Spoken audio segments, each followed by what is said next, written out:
రేపు ఎలక్షన్‌లో పోటీ జేసి ఓడిపోతే నా ఇంట్లో వాళ్ళు ఏమనుకుంటారో, సమాజం ఏమనుకుంటుందో, ఓడిపోతే నేను తట్టుకోగలుగుతానా, మళ్ళా లేవగలుగుతానా, హ్మ్. రేపు మళ్ళీ నాకు భవిష్యత్తు ఉంటదా హ్మ్. అనేటువంటిది ఎక్కువ నెగెటివ్ థింకింగ్‌లోకి చాలామంది ఎళ్తున్నారండి. అలాంటి వాళ్ళకు అసలు ఎలక్షన్‌లంటే గెలవడము, ఓటమేనా? అది దాటి గూడా ఇంకేమైనా ఉందంటారా మీ మీ దృష్టిలో? గెలవడం, ఓటమి అనేది జస్ట్ ఎగ్జాంపుల్. మనం చిన్నప్పుడు కబడ్డీ ఆడుకున్నాం. హ్మ్. ఎన్నిసార్లు ఓడిపోయి, ఎన్నిసార్లు గెలిచాం మనం. అంతే గదా! కానీ కబడ్డీ గేమ్ మాత్రం గుర్తుంది. అవును. ఓకే. ఎవడెలా పట్టుకుంటాడో, ఎవడెలా వస్తాడో. ఇది కూడా అంతే. ఇది గేమ్. గేమ్‌లో పార్టిసిపేట్ చేయడం ఇంపార్టెంట్. గెలుపు, ఓటములు గ్యారంటీ ఉంటాయి.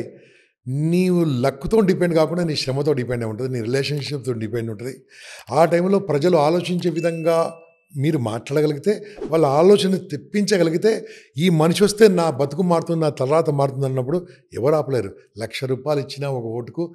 1,00,000 తీసుకుంటారు. ఎవరికెళ్ళని వాళ్ళకేస్తారు. నేనేమనుకుంటా తెలుసా? ఈ ప్రపంచం మీద నేను వచ్చిపోదలుచుకోలేదు. ఇచ్చిపోదలుచుకున్నాను. అవును. నా దృష్టిలో దేవుడి కంటే గొప్ప దేశమే. దేశమే. దేవుడిని నేను నమ్ముతాను. కానీ దేశం బాగుంటే దేవుడు బాగుండడు కదా! హ్మ్.